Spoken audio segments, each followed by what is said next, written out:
You're listening to Inside Blitz with LaVon Kirkland.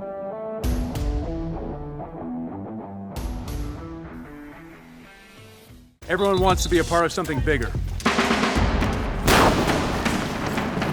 But not everyone will. Everyone has goals, but not everyone knows where to start.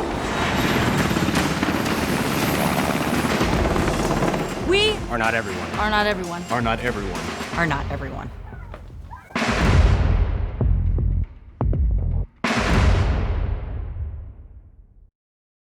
Welcome back to the Inside Blitz with LaVon Kirkland. I'm your co-host, David Wyatt. LaVon, USnews.com ranks South Carolina students 43rd in their college and career readiness. And as such, many of these young men are being left behind. Well, David, our Bridge Builder program is dedicated to educate, empower, and encourage our students for success in their college, career, and life endeavors. Wow, well, let's get to these interviews.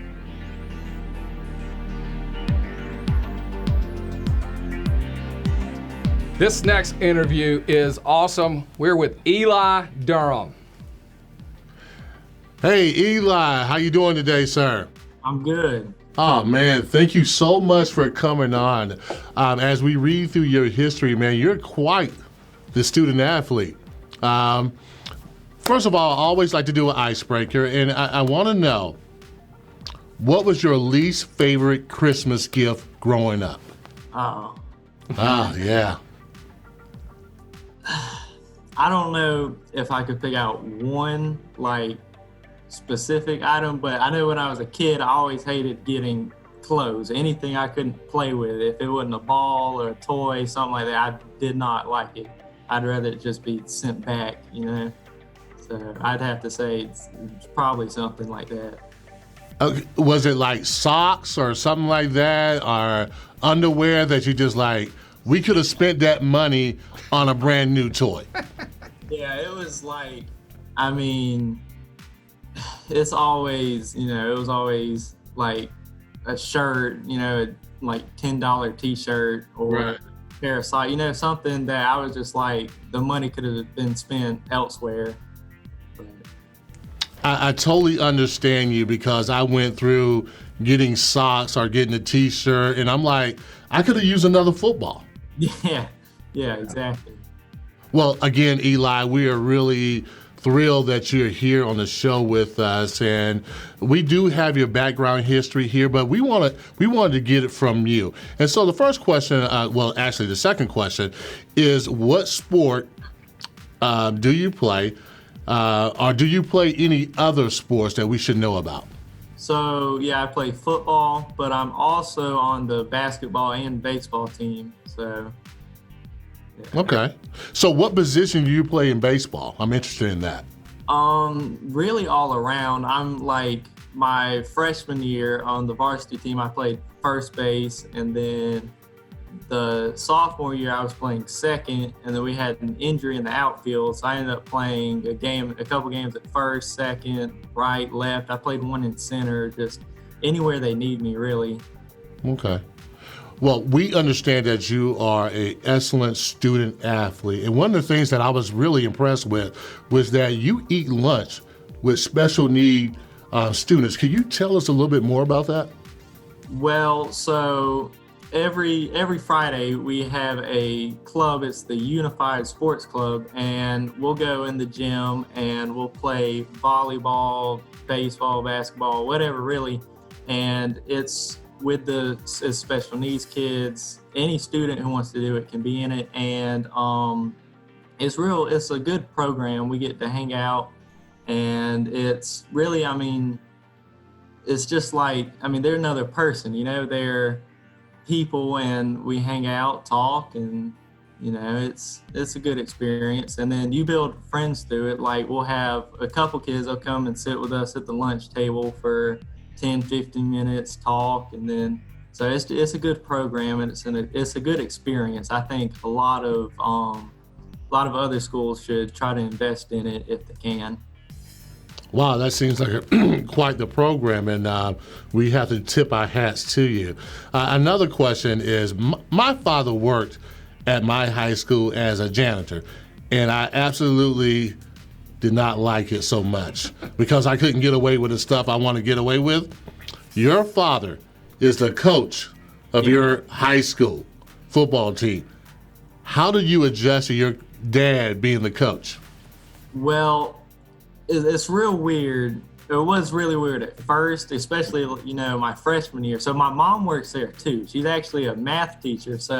And I was in her homeroom my freshman year, and I wanted nothing to do with it. I was embarrassed or awkward feeling having my mom there, and she'd come over because she could tell, and she'd give me a kiss on the forehead or rub in my hair, and I was just did not want anything to do with that. But it was kind of the same way with my dad. It was different seeing him in the hallway every day and stuff, but as I've gotten older, I got more used to it. I'd go into my mom's room between 3rd and 4th block, get a bottle of water, say hey, get a snack if I needed one, stuff like that.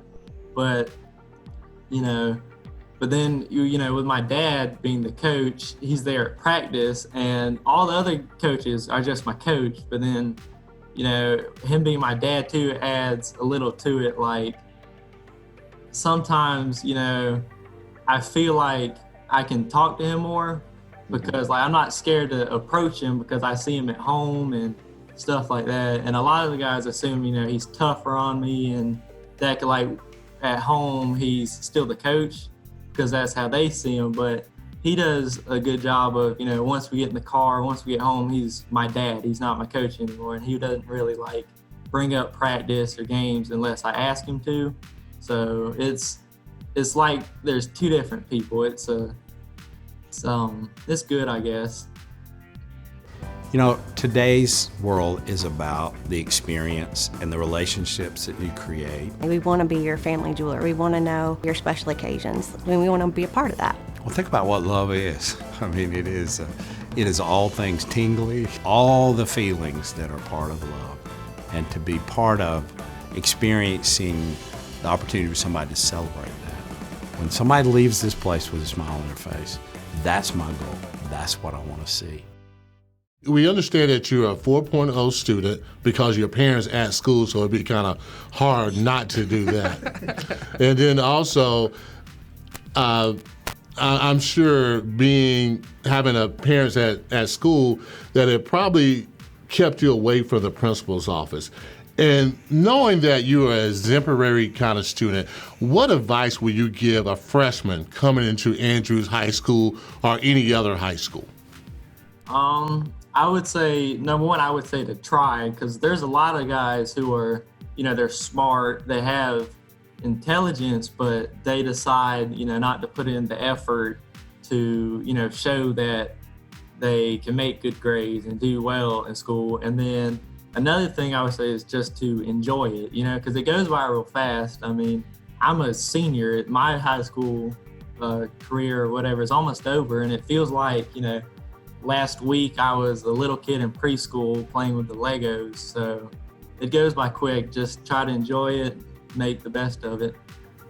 Right. So what career goals do you have, Eli?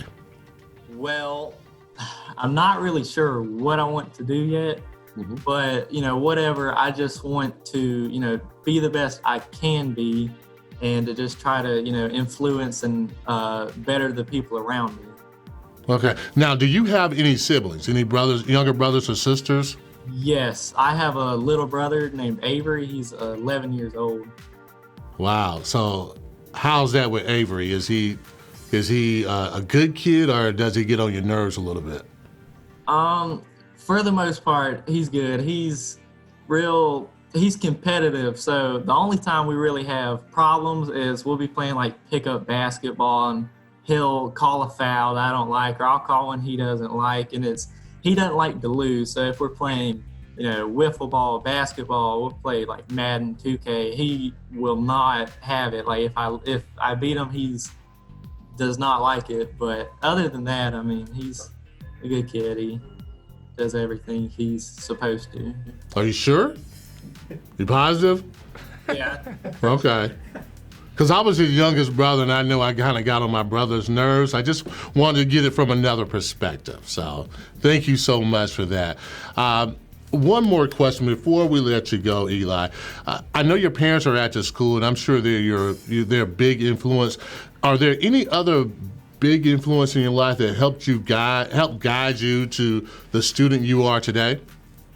Well, there's been a lot of people, everybody leaves an influence on you. They'll teach you something, or they'll just kind of change the way you think and see things, like fellow classmates, my teachers.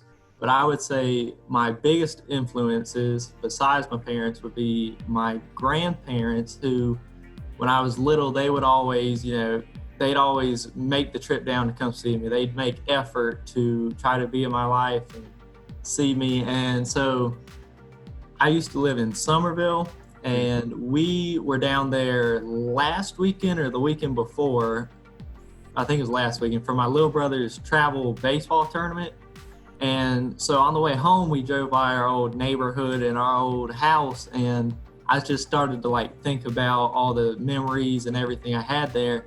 And I realized that most of them had to do with my grandparents. They'd pick me up from school, we'd go to the McDonald's down the road and just hang out, have fun. Me and my granddad would play in the backyard. And so it's definitely them. And my little brother, he's the big influence on me, because my mom, she always tells me that I'm the biggest influence on him, and that he'll look up to me, and the things I say, do, he will emulate. So it really kind of keeps me in check, I guess, to where I know that he looks up to me and that I need to be a good example. And, it gives me a good perspective on everything. Anything, if you're going to be a student athlete, a college student, I've been through that situation, and I'm always want to give good advice. So if you have any questions, let me know. But it look like you got it all figured out, do you?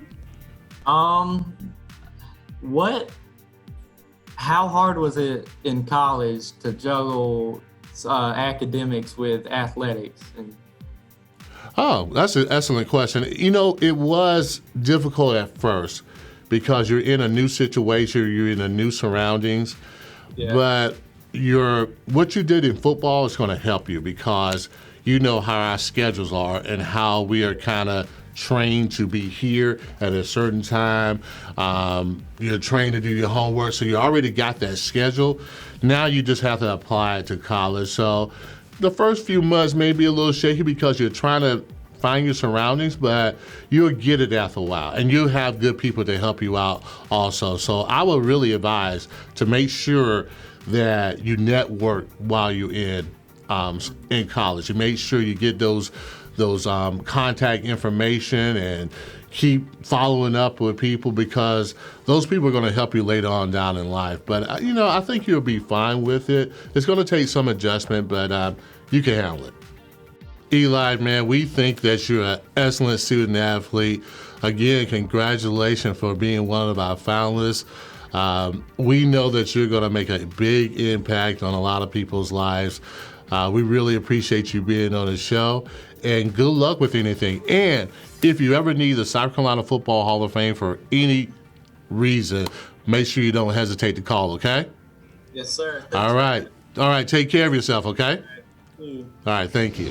All right. What an incredible young man. What a great interview. Good interview, Levon. I tell you what, it's fun to educate, empower, and encourage our youth. We're making a difference through football. How do they get involved? Well, it's more than football for us. It's making a difference through football. So if you want to join the movement, you can go at scfootballhof.org if you want to join the movement. scfootballhof.org. Very easy to do it. Join the movement. And hey, stay tuned for our next episode of the Inside Blitz with Levon Kirkland.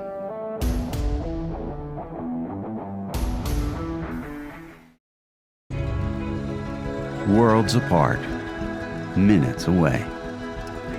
Where dinner begins with your family gathering. Where connecting with nature leads to connecting with each other.